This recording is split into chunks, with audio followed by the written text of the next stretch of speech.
Good evening, everyone. Welcome to the Community Development Committee meeting for Monday, September 9th, 2024. Mr. Callahan is not here this evening. He's on vacation. The first item on the agenda is the matter of the approval of the August 12th, 2024 CD meeting minutes. Can I get a motion, please? So moved. Second. Been moved and properly second. All those in favor say aye. Aye. Opposed? Motion carried. The next item on the agenda is a matter of a liquor license as requested by Riser Foods Company to be transferred to Elyria Get-Go, 3811 209 East Bridge Street, Elyria, permit class C1 and C2. There were no issues as reported by the police on this. Are there any questions? Can I get a motion, please? So moved. Second. Pardon me, I'm sorry. There's no questions. Let me read the committee report. We have considered a liquor license transfer from Riser Foods Company doing business as Get-Go 3811 to Get-Go Operating LLC DBA Elyria Get-Go 3811 209 East Bridge Street, Elyria. This is a permit class C1 and C2, which is beer, wine, and mixed drinks in sealed containers for carry-out only. There are no issues as reported by police and no zoning issues. Now, can I get a motion, please? So moved. Second. I need a motion. Madam Chair, I make a motion that the city does not request a public hearing. Thank you. Second. Second. Thank you. It's been moved by Mr. Snyder and second by Mr. Oswald. Are there any additional questions? Question. All those in favor say aye. Aye. Opposed? Motion carried.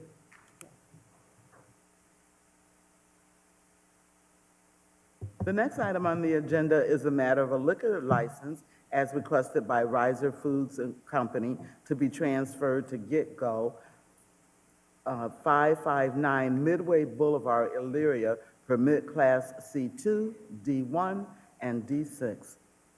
Any questions? Seeing none, I'll read the committee report. We have considered the matter of a liquor license transfer from Riser Foods Company, DBA Get-Go to Get-Go Operating LLC, DBA Elyria Get-Go, 559 Midway Boulevard, Elyria. This is a permit class C1, D1, and D6, which is beer, wine, and mixed drinks in sealed containers and the sale of intoxicating liquor. There were no issues reported by the police or no zoning issues. Can I get a motion, please? Madam Chair, I move that the city does not request a hearing. Second. Moved by Mr. Snyder, second by Mr. Lippian. Question. Thank you. All those in favor say aye. Aye. Opposed? Motion carried. The last item on the agenda is the matter of a new liquor license as requested by Nirvana Grocers LLC, 1227 Lake Avenue, Elyria, permit class C1 and C2. Are there any questions? Seeing none, I'll read the committee report. Oh, Mr. Oswald. Thank you, Madam Chair. This is a brand-new license? Yes, sir. Okay, thank you. And there were no issues reported by the police? Thanks. Okay. I'll read the committee report. We have considered the matter of a new liquor license as requested by Nirvana Grocers LLC, 1227 Lake Avenue, Unit C, Elyria, for permit class C1 and C2, beer, wine, and other prepackaged mixed drinks in sealed containers for carry-out only. No issues reported by police and no zoning issues. May I have a motion, please? Madam Chair, I make a motion that the city does not request a hearing. Second. Moved by Mr. Snyder and second by Mr. Oswald. Any Question. addition? All those in favor say aye. Aye. Opposed? Motion carried. There is no other business to come before the Community Development Committee. I will entertain a motion for adjournment. Second. It's been moved and properly second. All those in favor say aye. Aye. Opposed? Motion carried. We are adjourned.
All set.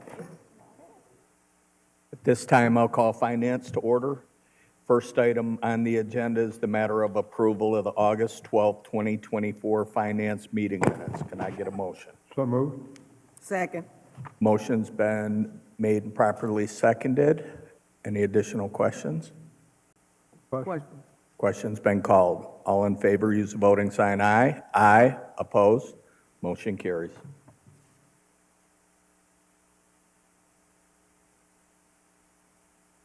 Right. I talked to them today about this. Okay. Next item on the agenda is number 2, the matter of delinquent utility accounts to be certified to the Lorraine County Auditor. Superintendent Connor. Through you, Mr. Chair, is the list of $9,695.55 of delinquent past due utility bills that were approved last Friday by our resolution board. And we do have a good handful of rural water customers on this list. Mr. Schneider. Through you, Mr. Chair, I noticed that on the list when it was sent out that we do have quite a few rural. There's no way that we can like work collectively with them to try to secure. We can't do anything along those lines, correct? We have no means. Rural, we'll usually confirm their frequent flyer with them also, but as far as them shutting them off to pay us, no. Okay. Yeah, because a lot of our areas that are growing are sewer only, so we're going to continue to see this. Thank you. Yes. Are there any additional questions from the committee? If not, I will read the committee report. We have considered the matter of inactive delinquent public utility accounts. A resolution authorizing said delinquent accounts to be certified to the Lorraine County Auditor's Office as per the attached list. Can I get a motion? So moved. Second. Motion's been moved and properly seconded. Question. Question's been called. All in favor, use the voting sign aye. Aye. Opposed? Motion carries. Thank you. Thank you.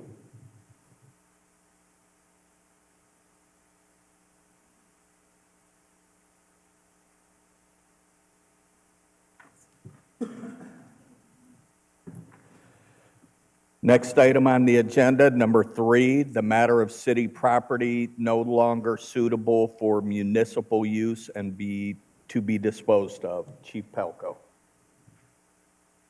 Good evening, through you, Mr. Chair. Yes, we have a 2002 Ford Fusion. The car needs more money in repairs than it's worth, and I would like permission to dispose of this in whatever legal manner possible. And I have 2 questions. Is the plan to put it for sale on gov.com? Gov Deals, yep. Or Put on Gov Deals. Yep. That's the plan. Now, I have a second question for Director Panowski. Here's a question that you brought up at the general council meeting. It's in regards to getting rid of city property. You said it did not have to come through council if it was below a certain limit. Is that accurate? Yes, through you, if it's, the anticipated value is less than $1,000, Under 1,000? I can approve it in that situation. Okay. Okay. Is it based, and just out of curiosity as much as anything, this Fusion was probably a $20,000 vehicle at the time. We know it's probably going to go for $600 or $700 is my guess. That's probably correct, yes. On the age. Is this one that you could approve, then bring it back after it's sold if it sells for more than 1,000? Is that, I'm confused at how that works. Well, I mean, for this, I think it was referred before we had that conversation, so it's here because of that. But if we had something that had an That's what anticipated, Okay, I'm sorry. That's what happened. Yeah. yeah, if we had something that had an anticipated value and we put it on Gov Deals, for instance, and it went for more than $1,000, I think we would bring that to council at that point. If it's close, we're going to bring it to council. We're Right. not going to, but if it's something that somebody surprises us with a great bid, I think we would bring it here to approve the final sale. Thank you. Are there any questions from the committee? Through you, Oh, it is 12. Did I say two? the chair. If that were to happen, yes, then certainly legislation would be brought forward to committee and then ultimately council, then to ratify that action Okay. retroactively. Okay. Any additional questions? Not, I will read the committee report. We have considered the matter of finding the city has the following police department vehicle that is unfit for municipal use and to be disposed of. A 2012 Ford Fusion IBM number 1938, authorizing the safety service director to declare said vehicle unfit for municipal use and to be disposed of by the best means possible in accordance with the law. Can I get a motion? So moved. Second. Motion's been made and properly seconded. Question. Question's been called. All in favor, use the voting sign aye. Aye. Opposed? Motion carries. Thank you, Chief.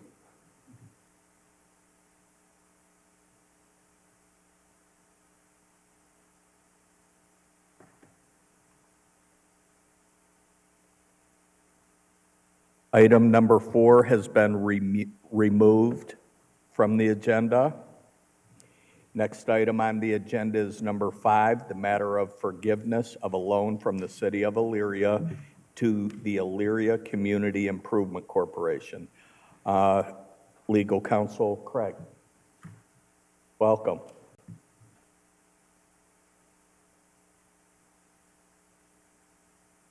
Thank you. Good evening. I'm here on behalf of the Elyria Community Improvement Corporation to talk about, well, first I wanted to kind of give you a little bit of an overview. You probably haven't heard a lot about the Community Improvement Corporation for a while, but this year we've been pretty busy. This year in 2024, we've currently completed the following. We've updated leases, collecting rent, 106 Middle Avenue, and we're engaging in the sale of that property. We've updated the CIC's banking procedures, reducing fees and increasing savings returns. We worked with the city to make the Leona property parcels useful for transfer to Good Nights, which is that lot consolidation and split for Leona Street, including deed work and a memorandum of understanding, and you just passed the zoning for that at the last meeting. We've investigated the siting for the new grocery store on the south side following the closure of Aldi's. We've looked at AIY Mobile Home Park LLC, real property on Oberlin Road, which is within the city limits. And we've been investigating acquisition of potential future uses for that site. We've investigated certain properties for acquisition and future use, including 317 Fuller Road, 603 Cleveland Street, 208 Columbia Avenue. Negotiated and entered into the contract for the sale of 106 Middle Avenue, and fingers crossed we get that all worked out and have something nice here on the square. We've negotiated and entered into a contract for the sale of 1015 Middle Avenue, which was a vacant lot that was cleared, and we're hoping to make that a productive property again. 1845 Lorraine Boulevard, former Mountain Jacks. We've been in discussions with the Port Authority for new access from State Route 57 into a redeveloped mall.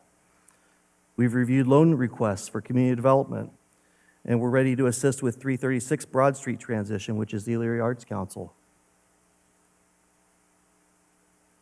Getting to this loan, the CIC was instrumental in the acquisition and transfers of property involving the facilitate the construction of the new library downtown in the joint venture with the Elyria Library System. And the CIC used the funds for site acquisition, environmental assessment, and demolition. And also as part of those transactions, the CIC assisted businesses in relocating, including loans and transfers, and we're managing that actively right now. In February 2019, the city entered into a loan with the CIC for $296,091 in order to more quickly pursue acquisition and disposition of the property for the new library.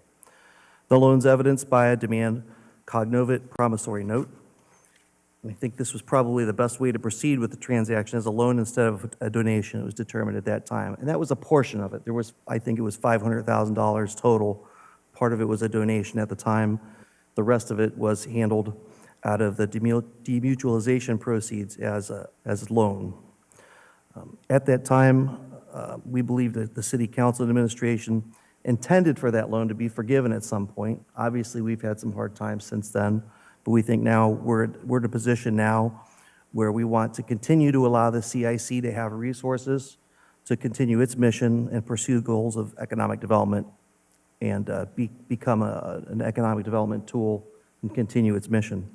So now we're before the city to ask for forgiveness of the loan and cancel the note to provide that additional financial certainty to the CIC as it continues to do its good work on behalf of the city. Thank you very much. I'm going to ask two questions, then I'll open up the floor. The first one is to Director Pileski. What is your opinion on this? And will it affect our bond rating? How will this affect us?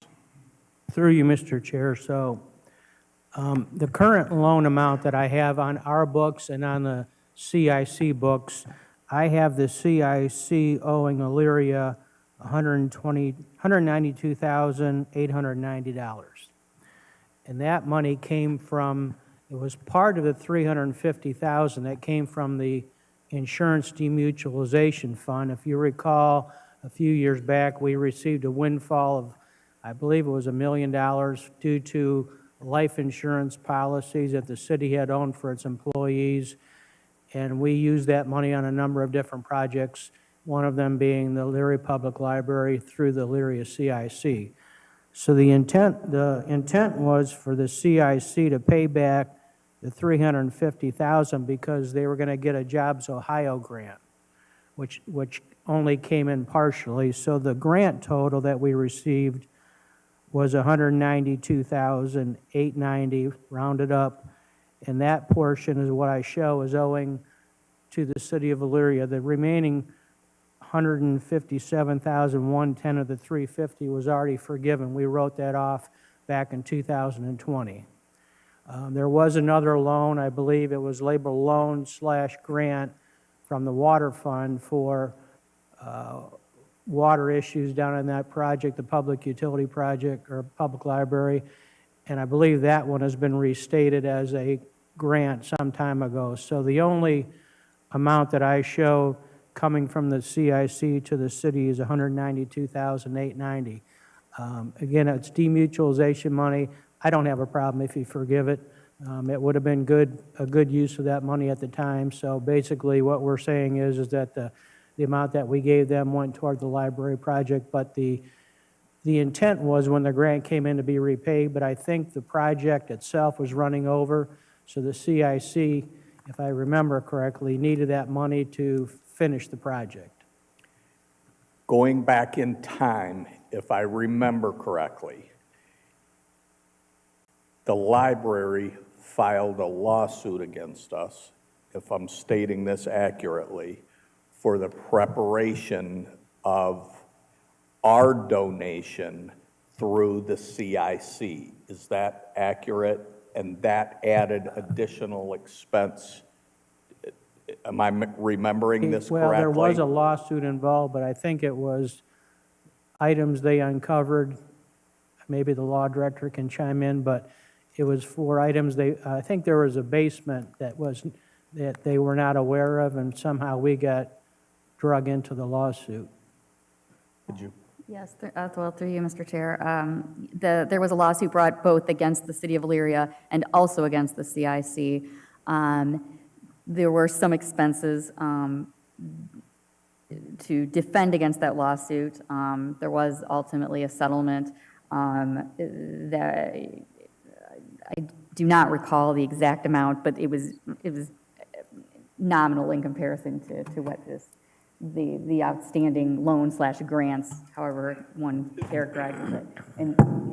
But the bottom line is that the city guaranteed the obligations of the Community Improvement Corporation contract with the library system when this project was being conceived, and the basic concept was the basic concept. No, that's fine. The basic concept was that the library had a set amount to obtain the site on which to put the new library, and both the city and the CIC very much desired to have it located downtown, and therefore, the CIC and the city, partnering with the CIC, more or less said, okay, if there is a gap in funding, then we will help you to secure that site by filling that gap financially. But there's no correlation between the lawsuit and what we are being asked to forgive, is my question. That's correct. Just wanted to verify that. Through you, Mr. Chair, your Yes. other question, it does not impact our bond rating or none of that, so. Thank you, thank you. I will open it up to the committee for any questions you have. Mrs. Sawerka. Thank you. Through the chair.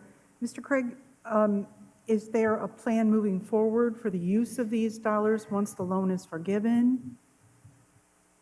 Well, we continue to look at properties for acquisition. There are several properties that we're looking at right now that we're kind of in limbo because we're not sure if our money, we're a vehicle, and we need fuel, and we want to make sure we've got the fuel to do the job that we're set out to do. And so this is part of, hey, we've got 208 Columbia we're looking at, we've got one on Cleveland Street that we're looking at. There's a lot of costs involved in those, in making these properties go from abandoned to put back to productive use, and then getting someone interested to keep it in productive use. Through the chair. The property on Columbia, is that where the house blew up? No. Okay. And you mentioned the trailer park that used to be on Middle Avenue, or Overland Road. You were taking a look at that one for redevelopment. I remember that there was a significant EPA finding on that property. Just want to make sure the CIC is aware of that. Thank you. Thank you. Mrs. Davis. Through you, Chair, to Mr. Craig. So is it 292 or is it 192? The note is 292, and we're asking for forgiveness of the note. So you'd have to cancel the note, but what we're showing on the books is the 192. So it's 192 that will come off the books. Thank you. Are there any additional questions? Mr. Stewart. I'm not on this committee. So if we're looking to, and I know I get the whole program because I was on the committee, but I guess my thing would be is, why wouldn't we just take portions of what are these proceeds to help pay back the loan, the $192,000, whether it was $20,000 or $30,000 over each investment that we're looking to expand to forget, instead of forgiving it, just knock that loan amount down? Is that something that's been, I understand the purpose of the committee is to kind of reinvest back into the community and, to give other opportunities, but, I thought there was a plan in place that we were going to kind of whittle this amount down over time. Through the chair, most of the time when we get involved in a transaction, it's not profitable. And so it's good to have as much cash as we can in order to take on some of the bigger projects or do more projects. So rather than take this money and refunnel it back to the city, we'd prefer to keep it in the economic development engine that is the CIC, so we can use it for future projects. To me, it seems like we'd almost be passing it back and forth between pockets, from our pocket to yours until you need another advancement to do another property, and if that makes sense. Well, this was just a loan. I mean, we already forgiven Correct. $157,000 already, and now we're looking to forgive another $192,000. The CIC, though, is like he said, our vehicle to do these projects. So I don't know if it's a big separation, something for us to think about. Any other questions from the committee? Okay. If not, I will read the committee report.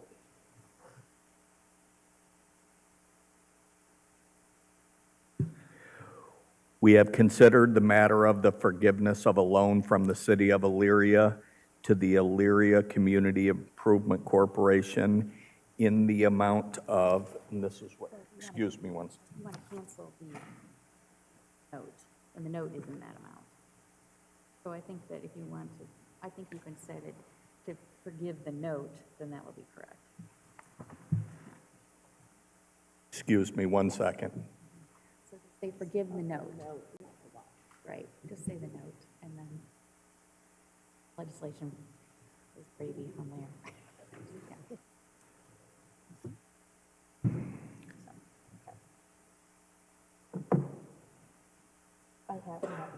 We have considered the matter of the note, excuse me, the forgiveness of the note from the city of Elyria to the Elyria Community Improvement Corporation in the amount of $296,091, which is the amount of the note. An ordinance authorizing forgiveness of the said note. Can I get a motion? So moved. Second. Motion's been moved and properly seconded. Question? Question's been called. All in favor, use a voting sign aye. Aye. Opposed? Motion carries. Thank you. Thank you.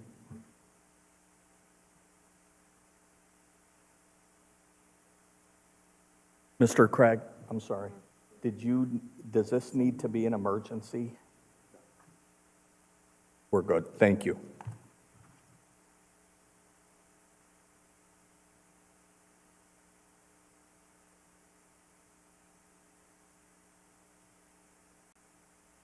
Next item on the agenda, number 6, the matter of amendments to the 2024 permanent appropriations. Directors Pileski and Farrell. Thank you, Mr. Chair. So we just have one this evening requested by the Clerk of Courts. So that would be General Fund Clerk of Courts moving $3,000 from salary and wages to their operating and maintenance account. So it's a wash of $3,000. Thank you. Are there any questions for Director Pileski? If not, I'll entertain a motion. Oh, excuse me. I need to read the committee report. We have considered the matter of amendments to the 2024 permanent appropriations and ordinance authorizing the approval of the attached list of amendments to the 2024 permanent appropriations. Can I get a motion? So moved. Motion's been made and properly seconded. Are there any questions? Call for the question. Question's been called. All in favor, use a voting sign aye. Aye. Opposed? Motion carries.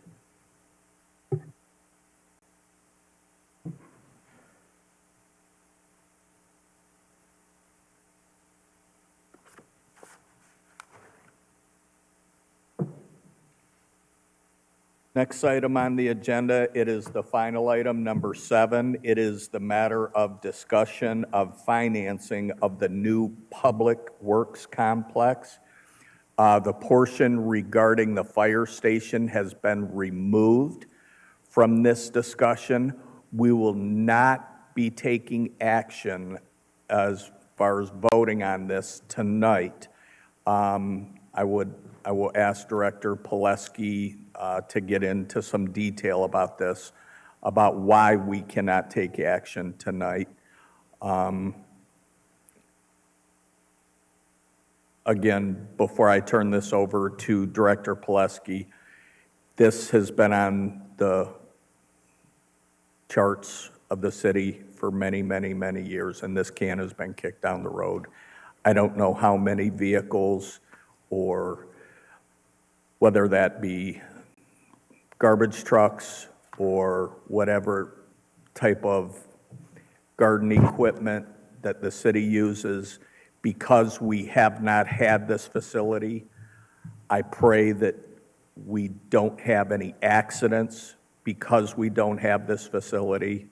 And we have an opportunity now, because we've been, through Director Pileski, we've been tight with our money and we have the ability to do this. So at this point, I will turn this over to Director Pileski. Through you, Mr. Chair. So this, of course, we've been discussing this for a number of years, but I don't think we've gotten this far along. I have not been in contact with our bond counsel about this project recently. So after tonight's discussion, I will have discussions with our bond counsel, but they would prepare any legislation as far as issuing notes or bonds, and I don't believe they would, if you were to take action tonight, I don't believe they have time to get the legislation in order for Monday night. Plus, I am going to be out on surgical leave starting Wednesday of this week. So it's just the timing isn't really great as far as trying to move forward tonight, make a decision tonight. Plus, it's a very large amount of money. I think we really need to consider the cost and if there's any way we can lower that cost. So with that, I'll send it over to the mayor, and he can introduce the project to you. Thank you. But I do have information about our bond retirement fund and where we're at with that, so. Okay. So just when Director Pileski issues bonds, all that legislation has to go through an outside party that issues those bonds, and they actually write the legislation for us on how those bonds are to be issued. So, okay, sorry. Mayor? Yes, thank you, Mr. Chairman. To concur with the Finance Director, we met this morning, and he had shared that information with me, and slow process is a good process. So making sure, as you know, I've been updating you on this for several months, and making sure that we follow the right protocols and procedures. It still falls within, if council chooses to move forward, it still falls within our time frame of the bidding process, and I know that our team will do that. As soon as I came into office, one of the things I've talked to many of you about was moving this project forward. It actually started back in, 16, 17, 18, Councilwoman Sawerka, and for one thing or another, it got put off. And then we tried to revisit it again under the previous administration, and when money was found out about what bonding capability was there were some other ideas that the previous administration wanted to use that money for.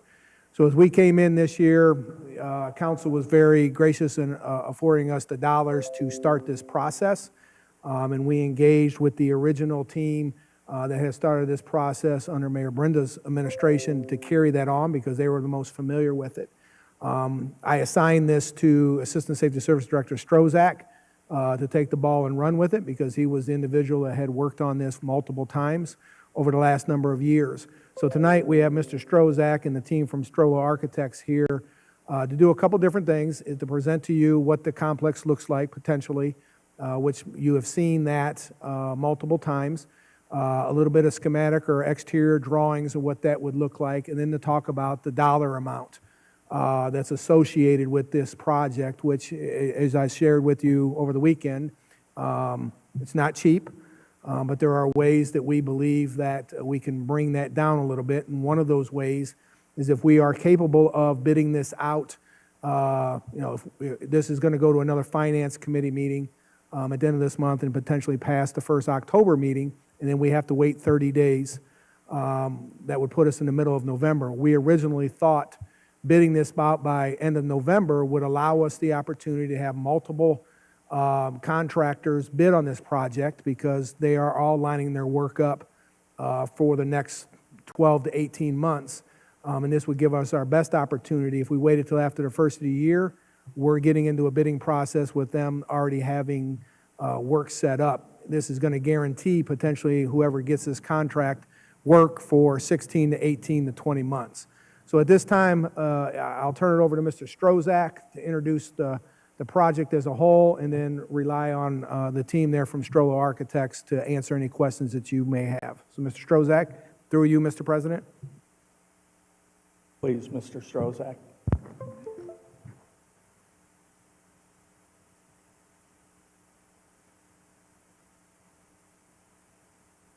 There we go. That's better. Good evening, through you, Mr. Chair. I heard some timeframes tonight of in 2016, 2018. Actually, it goes back to 2009 during the Bill Grace administration. That administration saw the need, and some ideas and some things that were thrown around really didn't work. The financing wasn't there. And then when I moved from the Central Maintenance Complex, up to the third floor to be on the mayor's administration. I found some old Chronicle telegrams, one's from the 18 and one's from 19. And the common question is finance wants to know what this thing's going to cost. And as the mayor alluded to, whether it was a change in administration, COVID, whatever, we have just never been able to get over that hurdle. Tonight, we're over the hurdle. We have numbers for you. As the mayor said also in April, you granted us the money to get with the Strollo architecture team to get these solid numbers. And we've been working ever since then. As a matter of fact, there was still some text and emails going at 9 o'clock Friday night to get this nailed down so we could be here and give you some hard numbers. We also just, I think, saved a little money in the hallway coming in with some good news. So there's a lot of variables. What we have done for some of those who weren't here back in 18 and 19 when Ms. Sawerka was the safety service director, we toured, we put a lot of miles, toured a lot of different facilities. And what we did is we took all the things that they said were good, put them on our side, took all the things that were bad that were out. And then what we did after that is we took all the wants and got rid of them, and we installed all our needs. And not just needs for today, tomorrow, but down the road. The architecture team hit it off pretty close. We've made several changes along the way, but I think we've come up with a great product that will serve the city of Elyria for a long time. So with that, I'll open up the floor. We'll bring the Strollo team up. We have Anissa Nieder, Summer Barker, and Greg Strollo. They're going to be able to answer those dollar questions for you, and I know the mayor has kept you up to date as we went along. So if you guys want to come on up, any questions for me or them, we'll open the floor. And I have a quick question before you walk away. It's my understanding that roughly a year ago, in our existing maintenance garage, there was a potential accident with a vehicle lift. We did. We had a failure in the floor with what they're called two-post lifts. It's where they lift. Usually it's the medium to light-duty vehicles up in the air so the mechanics can do brakes, exhaust, whatever they have to. And we had a floor failure. It was a great thing that the technician saw it, and we discontinued it. We had to cut out floor, buy a new lift, the whole thing. So the facility has definitely done us well. But it's time. We've outgrown the maintenance part of our facility. We have outgrown. Today there was 3 sanitation trucks outside that mechanics were working on. We just don't have the bays to down equipment that sometimes now take 3-4 weeks to get. We can't tie up them bays. So it's become a struggle. We've grown in equipment since 2009 and even 18 to 19. We've grown quite a bit with our equipment. Once this complex is completed, I did some today, there is no reason that any vehicle, any piece of equipment that we own will be outside. During the winter, the winter storms, our chippers and everything, they're outside in the ice. And I mean, you all have heard me say this time and time again. It's about the amount of money that we pay for this equipment anymore. We have to take care of it. And getting it inside is just going to be huge. We will be able to do away with the storage that we use for DIY from the Port Authority. This building also includes, this project includes the evidence building for the Elyria Police Department. Their site is not big enough for what they need. They also are renting a building right now, so we'll be able to do away with that and have everything on one footprint. This, again, I'll reiterate, this is a need, not a want topic for sure. Okay, we had a few questions. Mrs. Mrs. Sawerka first, please. Thank you. Then Mrs. Mitchell. Through the chair. I'm glad that Mr. Strozak brought up 2009, because I vividly remember I was on council in 2010, 11. And in 9, the Grace administration was attempting to do a garage into a building that was not suitable at all.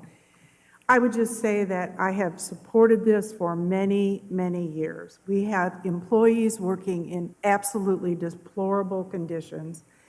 It's been inundated with vermin. It's cold, it's hot, there's water issues over there. The building was built in 1972, I believe. It has absolutely outlived its useful life. We have millions of dollars of equipment that is not properly protected. And as Mr. Strozak said, we went and looked at many different facilities, got great ideas. I fully support this if we can afford it. The need is there. And I am glad and surprised we haven't had accidents because we don't have the proper lifts. We don't have the proper drainage over there. It's sitting on top of, methane wells over there because of the landfill. We really do need to have an appropriate facility. So if we can swing it, I'm all for it. Thank you. Mrs. Mitchell. Thank you, Mr. Chair. Through you, Mrs. Zaworka actually answered my question. I was going to ask how old the current building was, so she answered that. Thank you. Mr. Oswald. Through you, Mr. Chair. So when we did visit it the other day, I don't know if you left it out or didn't show me where the storage building was going to be for the police, which is where my question's going to be, because I thought we were acquiring some property over by the police station that we thought we were going to get this storage building put over there. I thought the police department thought that it would be better for them to have that close. So has that changed? No, this is, first of all, to answer your question, first off, when we were sitting in the middle of that field, it would be in the northwest corner. That would be their large facility there that they are now currently renting and have been forever renting a space. Now, the storage facility, the facility that will be hopefully next year at the police department will be a garage similar to the one that is across the street that Buildings and Lands uses. And that'll be for the Bearcat, some of their evidence stuff where, just like the other day, I saw the Bearcat running down the road where they got to get out, get to it quick and go. That'll be like a 4-bay garage built specifically for that type, their evidence trailer, some of the SWAT stuff, that will be stored there. This building will be, we decided to put it there and build it the size of it is because they have some cars and some vehicles that they may never, ever be able to get rid of. So this way, with this building being over there, we have the equipment where we could put this stuff on racks. Instead of having dead air space above, we'll be able to stack this stuff and make the best use of all our space. Mr. Schneider. Through you, Mr. Chair. Thank you, Mr. Oswald. That was one of my questions about the property. I wanted to ask, what's the plan, Mr. Strozak, for the current facility and land? Because it's across the street from where the new facility would go, correct? Correct.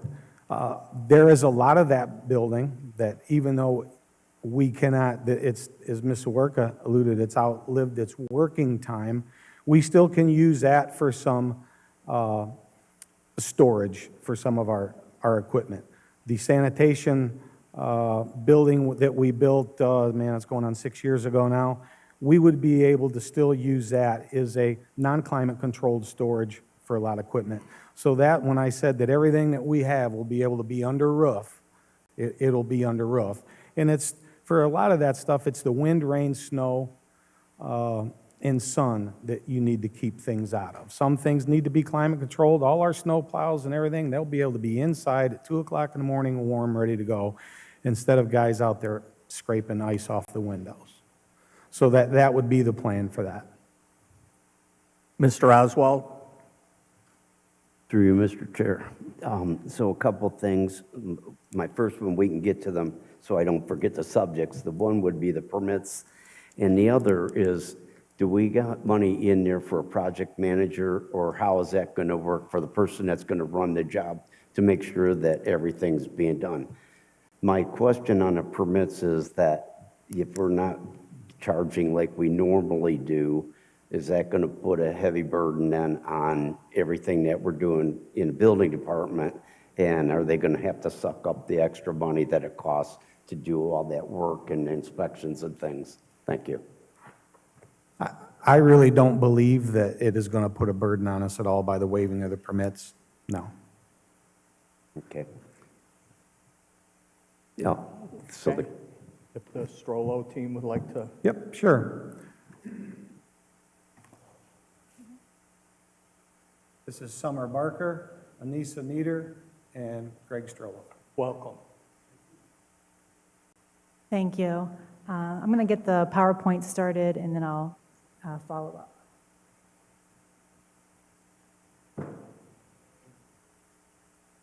So we are really grateful to be here to share this information with you. Myself, Summer Barker, Anissa Nieder, and Greg Strollo, we've been working behind the scenes. Some of you might remember Anissa from years ago when this project first started. So we're all very grateful to be still involved and to be working on this project. So moving forward, we have provided some color graphics. The first one illustrates the development of the site. We are looking for access off the main road across from the current facility to give us complete entrance for all of the facility vehicles as well as employee visitor parking along the front. The large building in the middle is the 88 proposed 1,000 square feet for the maintenance garage and all of its needs. Up on the top left corner is the police storage facility that was just spoken about. Salt storage is also along the top, and then another open bay on the bottom for sanitation. So as you can see, the site is fully developed. We're allowing for a full access for all the vehicles around the building. And then in the top right corner, the lighter shade of green would be an open retention pond to be able to accept all of the stormwater.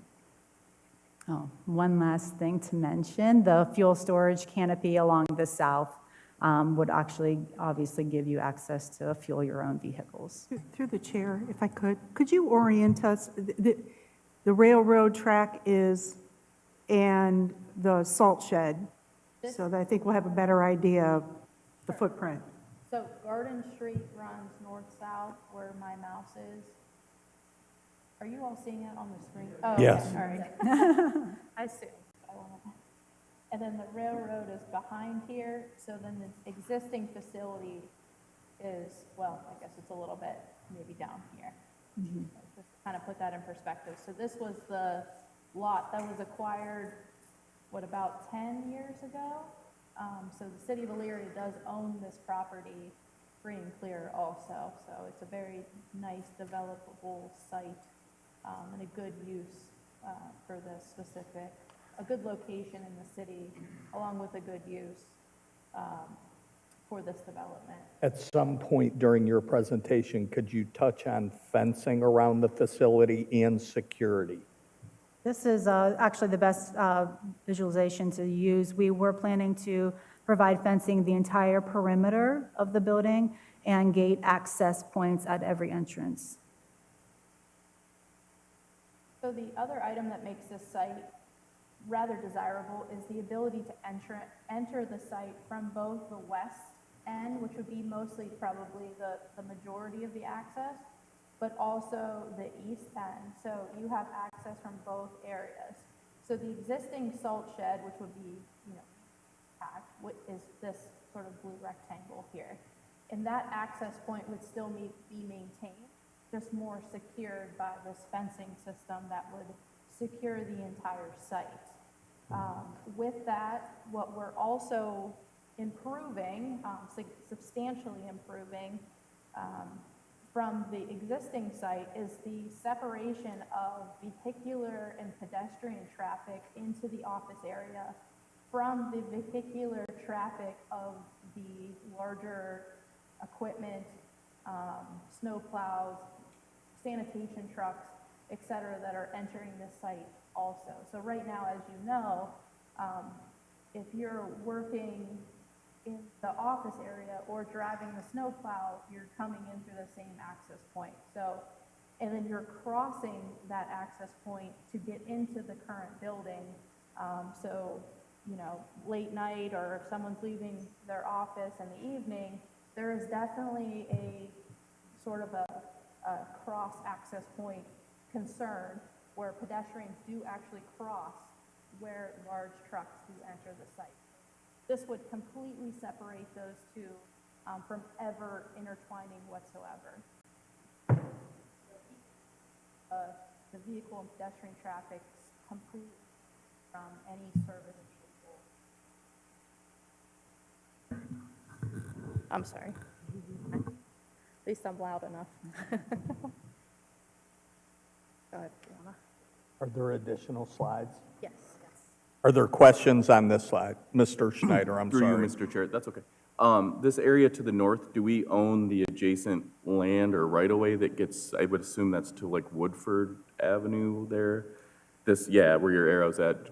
Is that an exit out to Woodford, and we own that land? There are some backyards there of those homes on Woodford that we do own, not all of them, but we do own some. Okay, thank you. And then to the south, it would go where? Does it just dead end, or does that connect to something else? I'm not familiar with that area. That connects with Duraline. Okay, thank you, got it.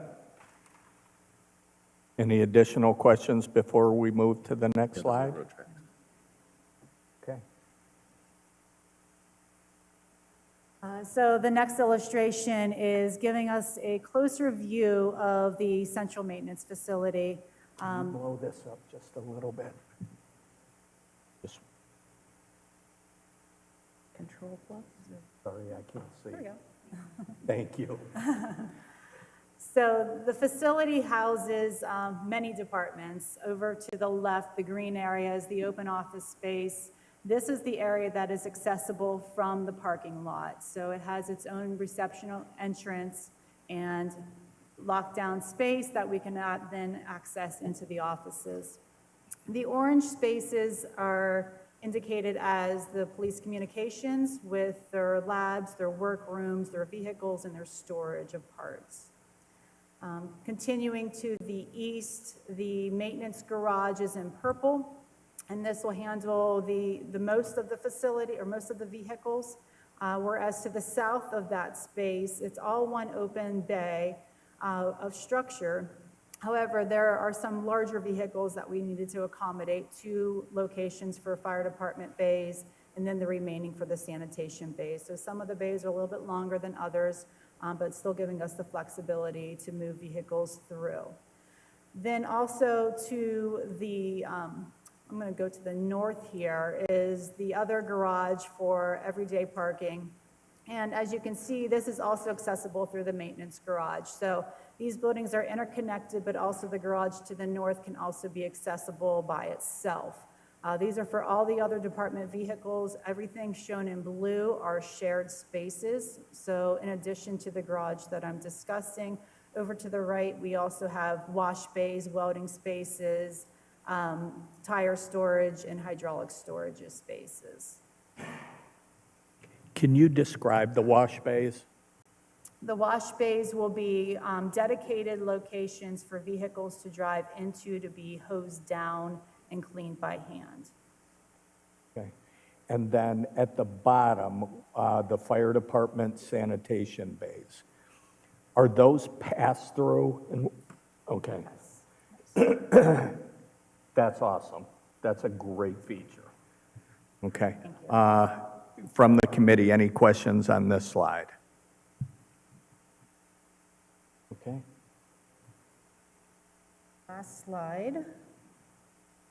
Or, yeah, I don't know how to. Mrs. Sawerka? Thank you, through the chair. I'm assuming that you are accommodating both sexes, both in all the break rooms as far, and the changing area, uniform area, et cetera. I'm assuming that. Yes, through the chair. We are accommodating both sexes. The gray area in the middle of your screen locates the locker spaces. Both of those spaces are fully functional bathrooms, showers, sinks, and lockers. And then additional, along the main corridor down the middle, we also have additional unisex restrooms that could be used as needed. Thank you. Chime in here a second on that, because that was a great question, but what we also found in one of our tours is if you see on the blue storage building to the top, you're going to see some square boxes. What we found that I believe it was Lorraine and maybe Westlake, when guys come in from, the employees come in from a dirty job, whether it's putting down asphalt, patching, they're full of leaves or whatever, what we've decided to do is we've put a first contact of lockers to where they can actually take off their extremely dirty clothes, their boots that are full of patch, and do a semi-change there, and then go into the main locker room. So we're not taking all that dirt and grime from the job site. We'll have a little spot where they can get rid of that, then go into the locker room for their changing needs.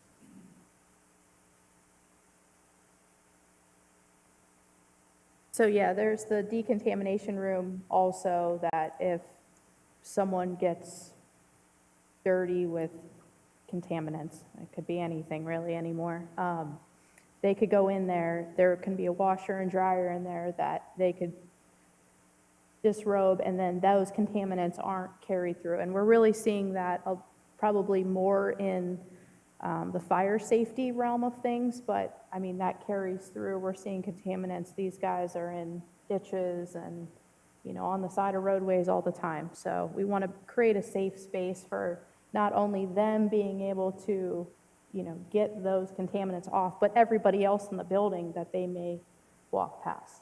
Mrs. Davis? Through you, Chair. I noticed that the office area is a nice space.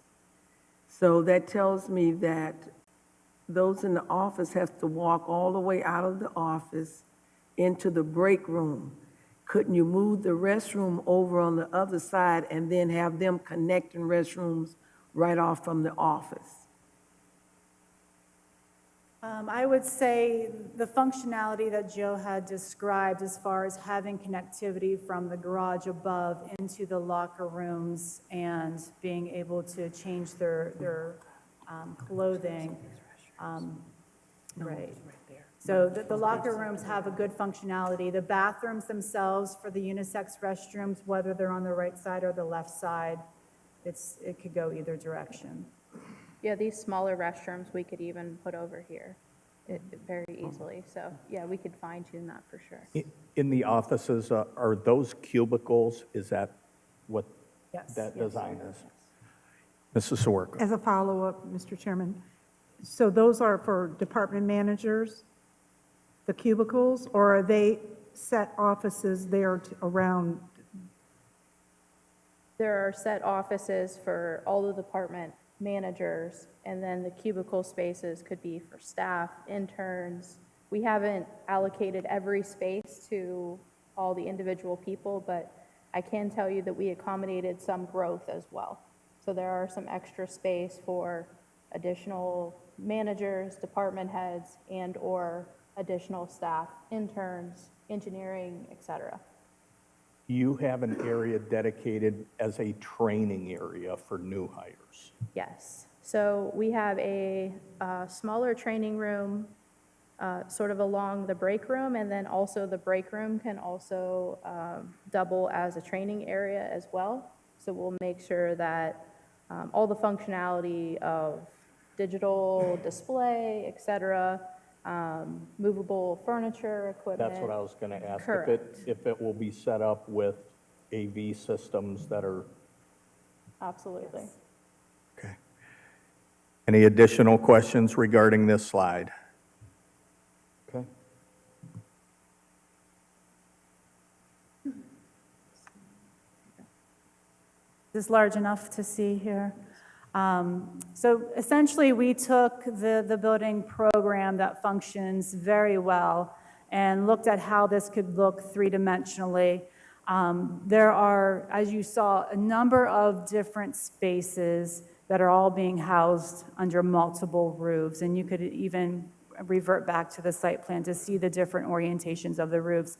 But what we're illustrating here with the office entrance along the left side, again, accessible from the employee and staff, the staff parking lot, brings you into the building with a low slope, and then it extends back, and as we need larger spaces for the maintenance garage and the storage garage, the volumes become even higher.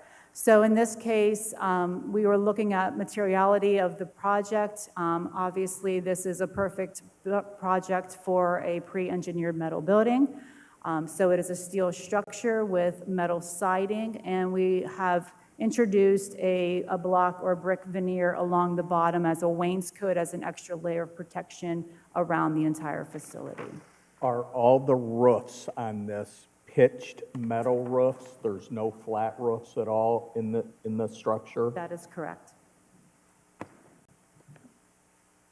Wonderful. Mrs. Sawerka. Thank you, through the chair. The mechanics, HVAC, et cetera, are they up on the roof or are they behind the building? We are doing our best to keep them off the roof. There's some space that is allocated around the side of the building that doesn't have a lot of vehicular traffic. We would try to locate those on ground that would make it easier to accommodate and work on. And you may have said this and I missed, the total square footage was what? 88,560 square Thank you. feet.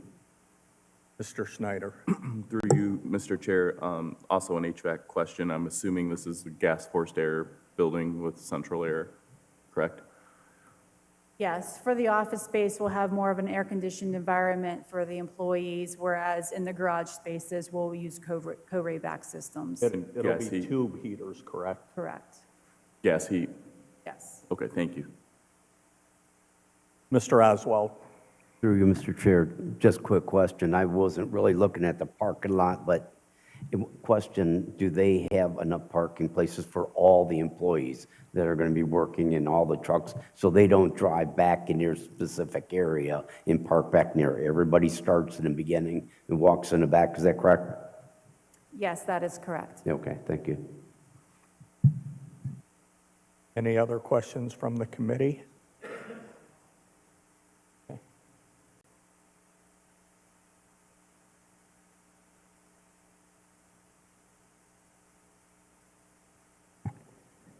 I'm going to give a shameless plug to Joe and his staff, who really worked hard with Anissa and Summer to consider needs as you described and not wants. This is really pared down from initial request list. They really did a good job of sort of pulling in their belt and tightening this up to a significant degree. There's not much fat in this. This is really an efficient building. It's double-loaded corridor. There's no waste. I'm going to ask you to look into your crystal ball before you walk away, though. I think we're being prepared for an interest rate reduction in the coming months. Will that affect the cost of the building in a positive way because of metal prices that normally go down with interest rates? Is that a potential possibility? And I know that that's an unfair Well, question. It's certainly a potential possibility, and oil prices are coming down. They're also the lowest they've been in a long time. Has So concrete come down as well in the last year? I know this has to be a it has tremendous. pulled in some, not significantly. Okay. Kind of like the pizza shop guys that raised their prices from $15 to $20 during COVID. They didn't lower them back down to 15. Gotcha, okay. So there's been some pullback in commodity prices, and that ultimately does affect your prices. One thing I did not ask, are there floor drains in all the, where vehicles will be? There's, so that we can Trench keep drains, the floor drains, it's grease traps in the ground for, okay, all carefully sized. awesome. Mr. Stewart. Has a geotechnical study been done prior to all this? There, Oh, yeah. it's your lucky day. Yes, and we got results back today to our pleasant surprise. There should be an immediate positive impact on the budget. The this was estimated to have deep foundations. The soil came back much better than we expected, so the money that was put in the initial budget for deep foundations is not going to be required. You were able to use shallow foundations for this. Good, thank you. Mrs. Sawerka. Thank you, through the chair. I'm assuming that we wouldn't have that same look if we were across the street and putting it on the current location. For the 88,500 square feet of this building, and we see your estimate, so what's the approximate cost per square foot? Is there one? I didn't see it on this memo from 9/6. Total project is under $200 a foot, around $190 a square foot for the total. Yeah, could you talk into the microphone, please? I wish I could give you the specific on the 88,000 square foot facility. The total blended cost per square foot for all of the construction is under 200. It's about $191 a foot. Through the chair, is that about the market rate right now, 200? We don't find much under $200 a foot anymore, so to be under is good. You have some economy of scale here. This is a big building. Thank you. So that has an effect.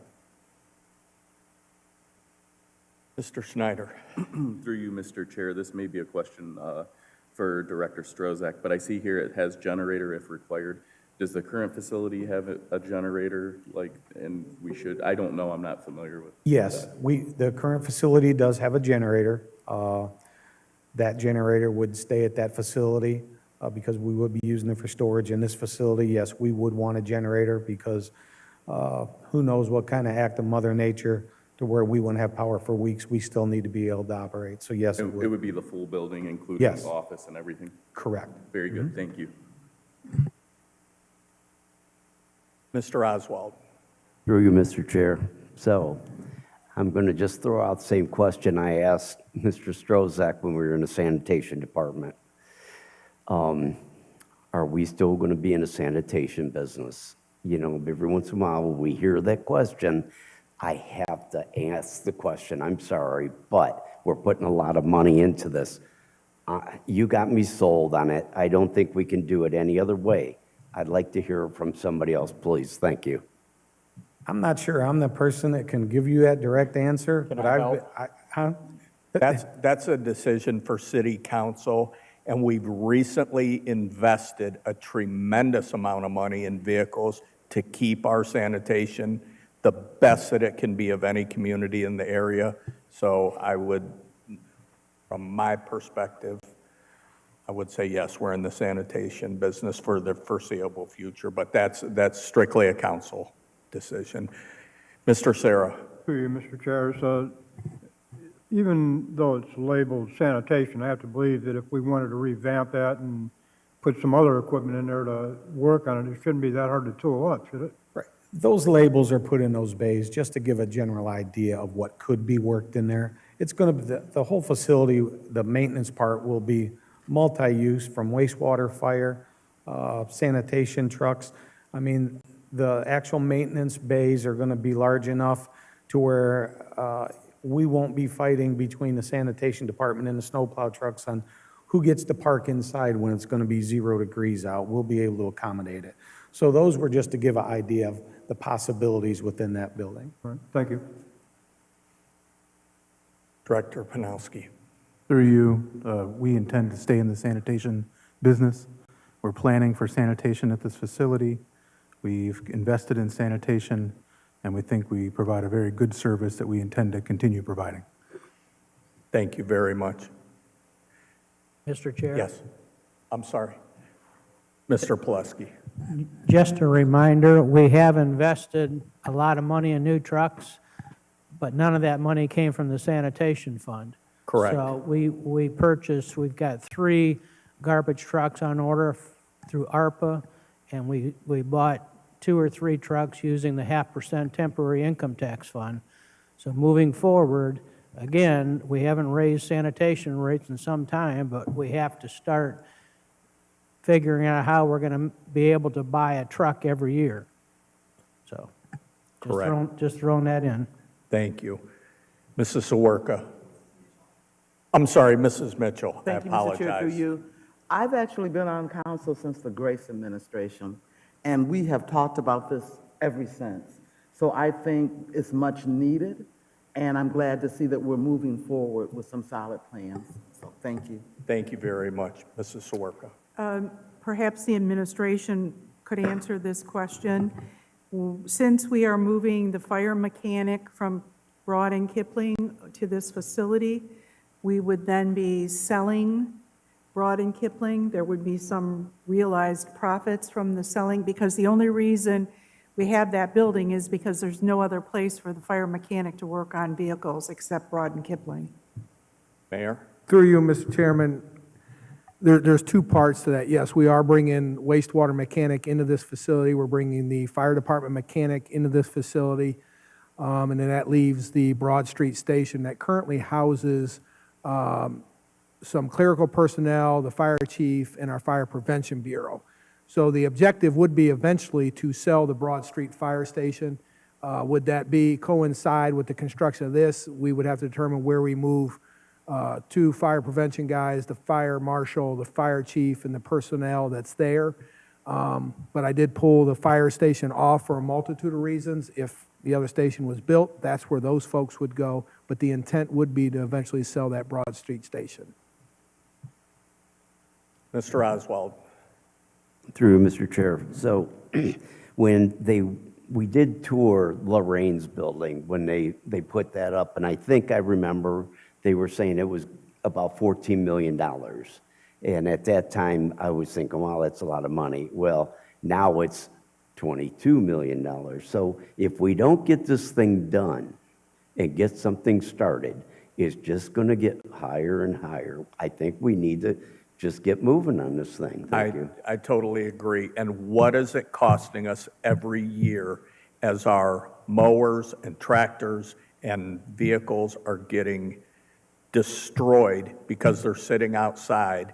And what does it cost us when, as they talked, when our men and women go in to plow at night and they've got to wait for an hour for their trucks to heat up, if they'll start?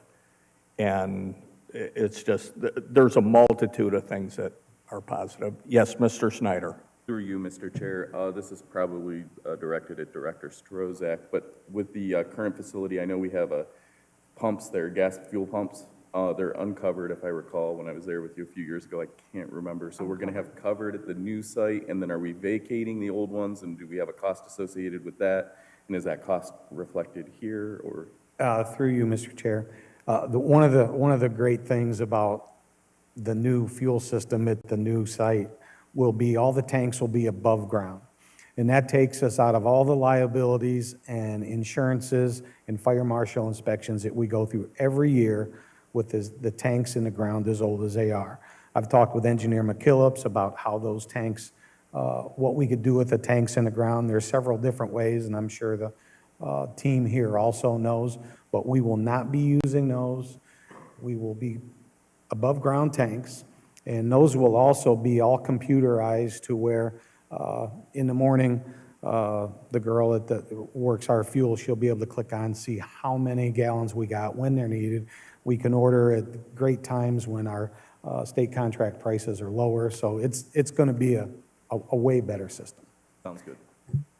Mrs. Soroka. Thank you, through the chair. I think there's another intrinsic value that we haven't really mentioned, and that is this department, no different than any of the other departments, we are always looking for the best, most qualified people. And when they look at the current facility and the inherent dangers that are there at that current facility, they could make a decision to go work elsewhere. And it is tough enough, I'm sure, to find mechanics and other personnel that have the expertise that we need for all of this equipment, that they should be surrounded in a safe building that has all the right things, good lighting, everything that they need, because that is something that also needs to be part of the equation. I mean, if you're going to go to work every day, and those people that have been out there for 20-some years, there's mouse traps in every corner. It's just a horrific situation for them. I appreciate that comment because we have lost people due to that. And they've come right out and said that. Safety Service Director. Through you, Mr. Chair. The part of this potential complex that I've been most excited about from the very first conversation is what Councilwoman Sawerka just described, and that is the impact that I anticipate it'll have on our employees that work in this space.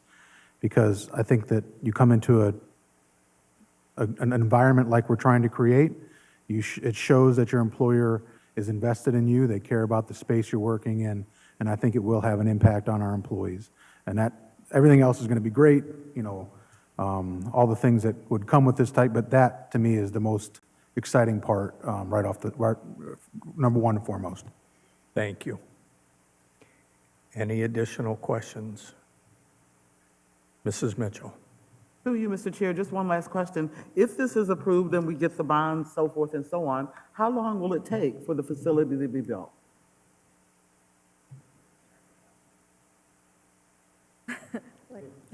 Don't know, jump at once.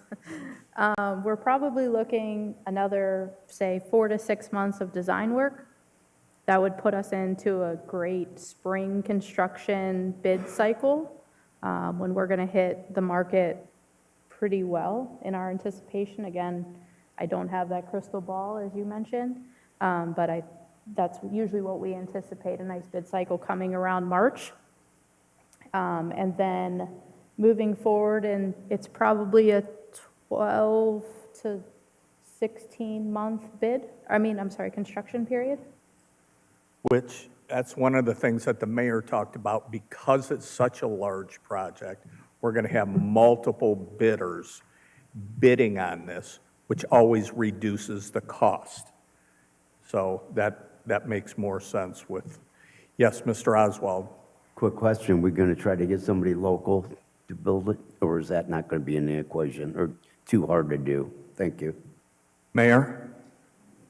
I know, through you, Mr. Chairman, I know the Strollo team over there is very cognitive of that. They have all the assets to get the word out on this project when it goes to bid, so anybody locally certainly will be able to bid. We would love to see a local company get this job, but they have all the knowledge and the assets to get it out to the right groups. Thank you, Mayor. And I will say this, Mr. Chairman, I would like Mr. Pileski to weigh in on the dollar amount and the whole bonding, if you would, simply because the goal is to, at the next finance meeting, provided council discuss among themselves and finds it at the next finance meeting to approve Mr. Pileski doing this so it can be passed at the October meeting. I think it's appropriate for him to share from the finance standpoint what it means and, you know, where we're going with it. And that vote, what he's referring to would be 2 weeks from today. Mr. Pileski? Thank you, Mr. Chair. So, as you know, over the last, 10, 15 years, we've been living in a very favorable interest rate market, and you've allowed me to take advantage of that low interest rate market, and I have refunded many bond issues and lowered the interest rate on those issues, as well as shortening the duration of some of those bond issues. So in the last 5 years, I just want to go over a couple things. In the last 5 years, I have completely retired the 2019 radio broadband bonds, the 2019 police and fire pension bonds, one of the muni court refunding construction bonds, the 2013 industrial parkway bonds, also known as Bullocks Parkway, the 2013 various purpose bonds, all retired, 2017 energy conservation bonds, 2019 industrial parkway bonds, 2019 various purpose improvement bonds. So what does this mean? It means that approximately $1,546,000 of revenue has been freed up for whatever you wish. You can do To bond your do a bond sale, or council has the authority to redirect that revenue to the general fund for operating expenses. I just want to tell you what you can do.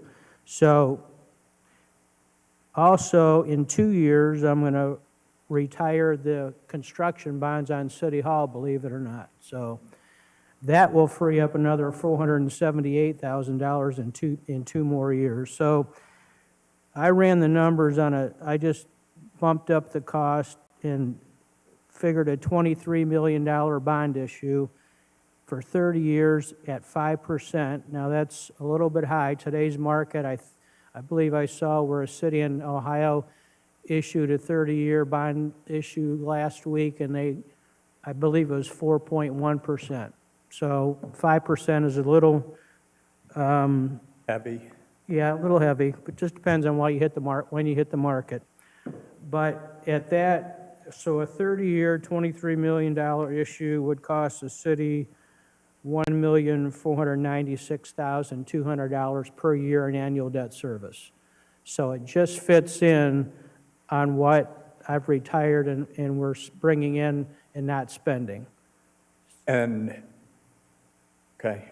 So, and obviously, if we get a better interest rate, that'll drop, and if I'm hearing correctly what the gentleman said, that the deep foundations may not be needed, so that may save 1.6 million off of this. Am I correct in that? Through the architects? Okay. That's correct. So we could be looking at, rather than a 22.6, 20 million, 21 million? Yeah, 21 million. Would it be your recommendation to go 30-year or 20-year? I would go 30-year.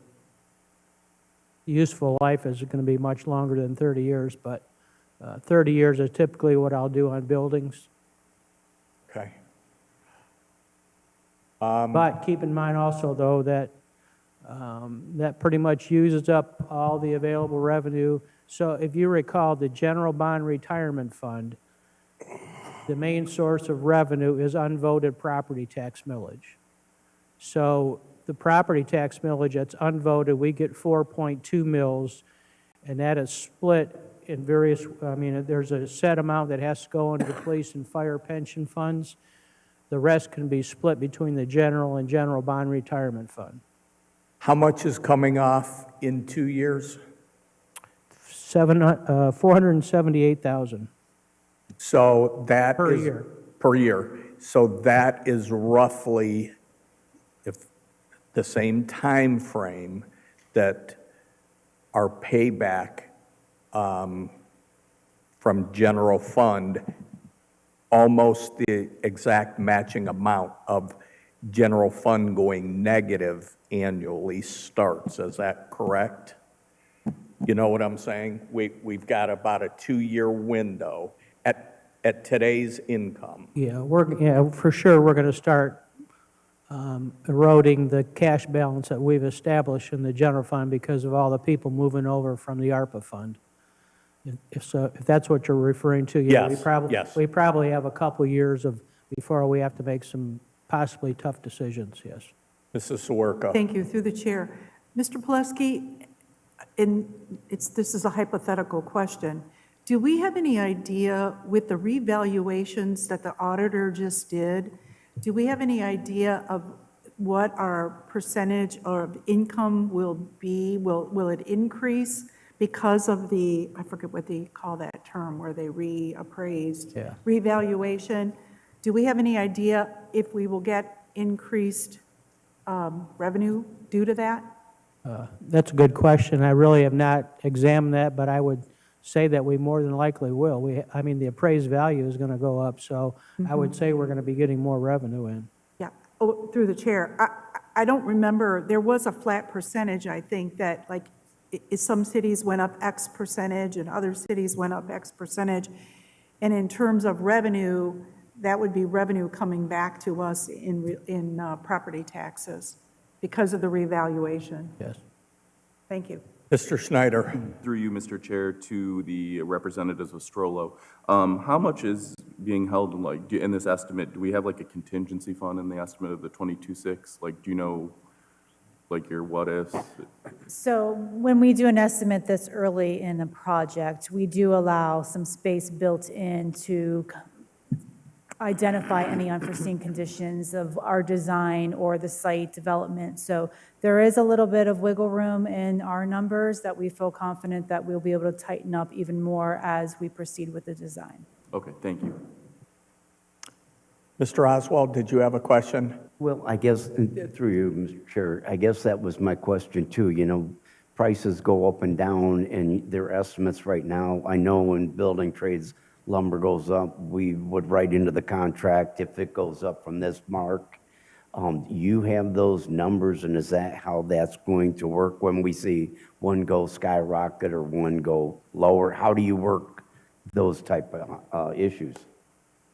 A couple of years ago, I would tell you had a firm handle on it. I can't say that anymore just because of supply chain issues, and as you pointed out, there's rapidly fluctuating commodities prices. Right now, they look great. Lumber's down from what it was. It was $590. It was, I think, $507 this morning. I looked at it. Steel, I can't tell you that there are a couple of things here that are working in your favor. Amazon has slowed down building. There was a time a couple of years ago where you couldn't get any steel because Amazon was buying it all for their warehouse. They literally pre-bought like a year's worth of steel. So that's not present anymore. We have an inflation factor in there as a moral of the story. We have about a 7 to 10% contingency, which hopefully don't have to use. That's significant money. The numbers that you've heard from us are conservative, let's put it that way. And through the chair, if I may, someone raised the point earlier about having local contractors. And I would want to get an opinion from the law director, Deary, on this, but as far as we can tell, there's no state or federal money in here. This is municipal money. Is that correct? Correct. So I believe you have the ability that when you do your advertising for the bidding for this project, that you can lay out the criteria for selection. And as in all cases, you're obligated to take the lowest and best, not the lowest. And when you're setting out your criteria, something we just recently did with a project in Northeast Ohio, we put in the criteria the percent of contracting which was to be done within a 30-mile radius of the project site. Meaning you can ask your bidders to tell you who's going to be doing the work. Meaning, let's say a big firm comes in and is the general contractor, but if they're subbing out all the masonry and flat work to somebody local, that can be a factor in your decision on who you award the project to, which I would strongly endorse because you get some of that back. And do you write that into the bid specs? We can help you with that, If we, Yeah, I mean, normally we'd use your bid Guidance. form of proposal, but we would help you with that. interesting. Mr. Farrow, did you have something on this? No? Okay. If there's no more questions, I'm going to let Mayor Brubaker close this out, this discussion. Thank you, Mr. Chairman. First and foremost, I want to thank the Strollo team, Mr. Strozak, and Director Panowski. They worked very closely with Mr. Pileski and Mr. Farrell on this process all the way through, particularly when we got to the dollars and the cents. And we were meeting even as of this morning to make sure that we had the right information, the right dollars for council tonight to make an educated decision. I know it's a lot of money. And that's why when I talked to Councilman Tolet earlier today, I said, we're not ready to make this decision as far as voting on it. And Mr. Pileski shared the whole thing about the bonding. But I would, they've sharpened their pencils. I think they will continue to do that as we move the process forward. But I will ask that we take a look at this, provided council is in agreement with it at the next finance meeting, to take it to the next council so we can go to the next level with this. There's been a lot of work over the months and the years. And Mr. Pileski has made this very clear to me. This is the last big project in the city in his couple years that he's been with the city to get completed. So it's a very important project to our city. It's a very important project to our personnel. And I appreciate the input that each of you have given. Some of you have contacted me directly and asked questions. Some of you have met with Mr. Strozak. And that's really what this is all about, is transparency and making sure we're getting to where we need to be. So I thank you for your time. I thank you folks for coming in and your input. and your help with sharpening that pencil, because that's very important. Thank you, Mr. Chairman. Thank you very much, Mayor, and thank you to your team. I appreciate everything. If there's nothing else that comes before this, the date of the meeting is the 30th. Yes, we'll do committee calls at September 30th. There'll be committee calls at the next. I would accept a motion. So, second. Motion's been made and properly seconded. All in favor, use the voting sign aye. Aye. Opposed? Motion carries. Good night, everyone, and thank you. This is not like super time since we've already gone through September. I wanted to, and I could do this. Yeah, it's like having an extra credit card in your max limit.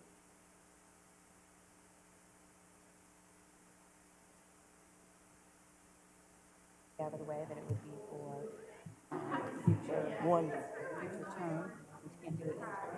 I think she probably put you guys on that track, because sooner or later, you guys are pretty good right now, but sooner or later,